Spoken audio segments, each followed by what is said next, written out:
వచ్చి మళ్ళీ వెళ్ళిపోతారు. అలాంటి వాళ్ళల్లో వీళ్ళు కూడా ఒకరని నేను అనుకుంటున్నా. ఎందుకంటే నాన్ లోకల్ పొలిటీషియన్స్, వీళ్ళు ప్రజల్లో ఉండరు, ఇక్కడ వాళ్ళ కుటుంబాలు కాపురం ఉండవు, ఇక్కడున్న ప్రజల సమస్యలను తెలుసుకోరు. కేవలం ఎలక్షన్స్ వచ్చినప్పుడు సంక్రాంతికి ఎలాగైతే డూడు బసవన్నలు వస్తాయో అలా వస్తారు, వెళ్ళిపోతారు.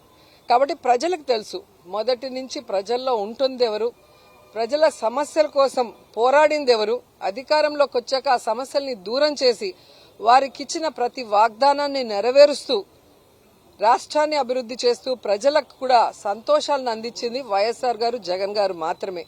కాబట్టి ఈరోజు ఎవరో వచ్చి ఏదో చెప్తే జనాలు నమ్మటానికి పిచ్చోళ్ళు కాదు. ఇప్పుడు సోషల్ మీడియా చాలా అవేర్నెస్ క్రియేట్ చేస్తుంది. సో ఇక్కడే పుట్టి, ఇక్కడే పెరిగి, ఇక్కడే ఓటుతో ఆయన ఇక్కడే ఇల్లు కట్టుకొని, ఇక్కడే తన కుటుంబం కూడా ఉంటూ ప్రజల మధ్యలో ప్రజా నాయకుడిగా ఎదిగిన వ్యక్తి జగన్మోహన్ రెడ్డి గారు.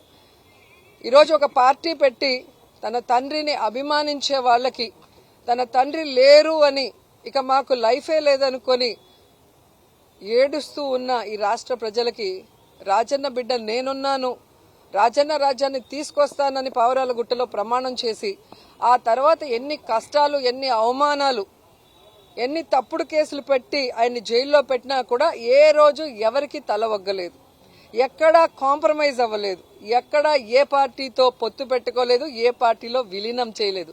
అది నాయకుడి లక్షణం. అంతేగాని పక్క రాష్ట్రంలో పార్టీలు పెట్టి అక్కడ జనాలు చీకొడితే మళ్ళీ ఇక్కడికి వచ్చి కాంగ్రెస్ లో చేరి మాట్లాడితే ప్రజలేం పిచ్చోళ్ళు కాదు. ఈరోజు ఆంధ్రప్రదేశ్లో కాంగ్రెస్ కి ఓటు అడిగే నైతిక అర్హత లేదు, హక్కు లేదు. ఎందుకంటే బాగున్న ఈ రాష్ట్రాన్ని ముక్కలు చెక్కలు చేసింది కాంగ్రెస్ పార్టీ. 2 సార్లు కేంద్రంలో అధికారంలో కాంగ్రెస్ రావడానికి కారణమైన వైఎస్ఆర్ గారి పేరుని ఆయన చనిపోయిన తర్వాత ఎఫ్ఐఆర్ లో పెట్టి అవమానించింది ఈ కాంగ్రెస్ పార్టీ. వైఎస్ఆర్ గారు 2 సార్లు వాళ్ళని రాష్ట్రంలో కేంద్రంలో అధికారంలో తీసుకొచ్చినా ఆయన లేని సమయం చూసి ఆ కుటుంబాన్ని అవమానించి రోడ్డు కీడ్చి జగనన్న మీద తప్పుడు కేసులు పెట్టి జైల్లో పెట్టించింది కాంగ్రెస్ పార్టీ. అలాగే పార్లమెంట్లో తలుపులేసి రాష్ట్రాన్ని ముక్కలు చేశారే తప్ప రాష్ట్రానికి ప్రత్యేక హోదాని కూడా అనౌన్స్ చేయకుండా ఈరోజు రాష్ట్రం నష్టపోయే పరిస్థితి తీసుకొచ్చింది కాంగ్రెస్ పార్టీ. అలాంటి కాంగ్రెస్ పార్టీలోకి ఎవరొచ్చి ప్రచారం చేసినా వాళ్ళు జీరో అవుతారన్న విషయం వాళ్ళు తెలుసుకోవాలి. రీజనల్ పార్టీలు నియంత్రణలో మారుతున్నాయి అని చెప్పేసి కూడా షర్మిల కామెంట్ చేస్తున్నారు. తను కూడా ఒక రీజనల్ పార్టీకి హెడ్ గా ఉంది కదా, మరి తనే ఆన్సర్ చెప్పాలి. ఈరోజు జగన్మోహన్ రెడ్డి గారు ఎవరిని కూడా లీడరు, కార్యకర్త అని ఎప్పుడు అన్నాడు. వైఎస్ఆర్ కుటుంబం అంటాడు మమ్మల్ని అందరినీ కూడా. ఈరోజు ఎస్సీ, ఎస్టీ, బీసీ, మైనారిటీ సామాన్యులందరినీ కూడా అసామాన్యులుగా మంత్రుల్ని, డిప్యూటీ సీఎంలు చేసిన ఘనత జగనన్నకే ఉంది. నియంతృత్వ పోకడలు ఉంటే ఇవన్నీ ఎలా జరుగుతాయి? గతంలో మీరు అందరూ రాజకీయాలను చూశారు.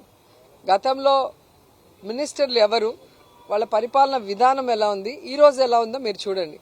ఒక మేనిఫెస్టోని జగన్మోహన్ రెడ్డి గారు ఇచ్చిన రోజే చెప్పాడు, ఇదొక బైబిల్, ఇదొక ఖురాన్, ఇదొక భగవద్గీతగా దీన్ని భావించి నేను పనిచేస్తానన్నారు. అదే విధంగా పనిచేశారు. ఈరోజు ప్రతి కుటుంబంలో ఎంతమంది ఉంటే అంతమంది ఎస్సీ, ఎస్టీ, బీసీ, మైనారిటీ, ముఖ్యంగా మహిళలకి ఈరోజు సంక్షేమాన్ని, అభివృద్ధిని అందించారు. కాబట్టి అంబేద్కర్ గారి నిజమైన వారసుడుగా సోషల్ జస్టిస్ అనేది చేశారు. కాబట్టి ఈరోజు గర్వంగా అంబేద్కర్ గారి మహాశిల్పాన్ని ఆయన ఆవిష్కరించారు. అలాగే గాంధీ గారు కలలు కన్న గ్రామ స్వరాజ్యాన్ని కూడా జగనన్న తీసుకొచ్చి ప్రజల వద్దకే పరిపాలన వెళ్ళింది. కాబట్టి ఈరోజు ప్రజలు ఎవరికి లంచాలను ఇవ్వాల్సిన అవసరం లేదు, ఏ నాయకుడికి తల వంచి కాళ్లు పట్టుకోవాల్సిన అవసరం లేదు. డైరెక్ట్ గా డీబీటీ ద్వారా వాళ్ళ అకౌంట్లకే వారి ఇంటికి వాలంటీర్ వెళ్లి వారికి కావాల్సిన పేపర్స్ తీసుకొని ఎవరు దేనికి అర్హత ఉంటే అది డైరెక్ట్ గా వాళ్ళ ఇంటికి వస్తుంది. అంటే ఎక్కడ నియంతృత్వ పోకడలు ఉన్నాయో ఒకసారి చెప్పాలి. కాబట్టి వాగే నోర్లకి 2024 సమాధానం చెప్తుంది.